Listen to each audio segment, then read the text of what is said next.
Heather Simpson. I am a first, second, and third grade teacher at Chantilly Montessori, and I have been there for the entirety of my career, so that's 10 years now.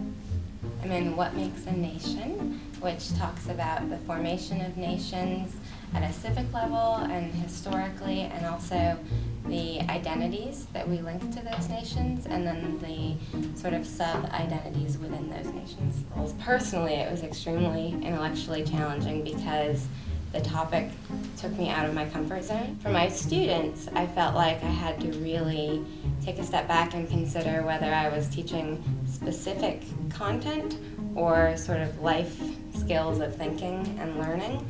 There was a lot of intellectual challenge in that the children had to learn how to ask big questions, how to seek out those answers, how to make connections between all of the things that they studied. CTI has affected my teaching in many ways. I would say one way has been that it's caused me to be really reflective about the learning process.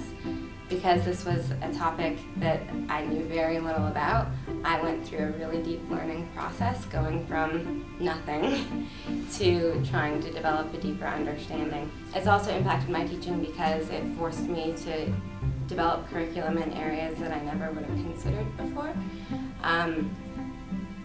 History lessons in first, second, and third grade tend to be more social studies, and this forced me to take time to think about how do you teach history to first, second, and third graders?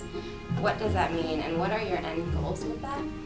And so I really had to reflect on that and create entirely new curriculum, find completely new resources, and test them out a lot. I think they've been exposed to entirely new material, as I mentioned before,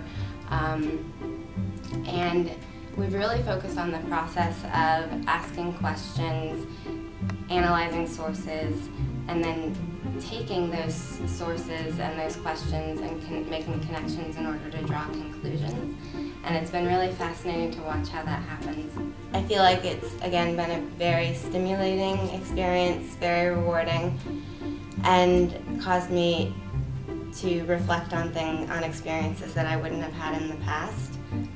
Collaborating with people from other schools has been really helpful to get new ideas.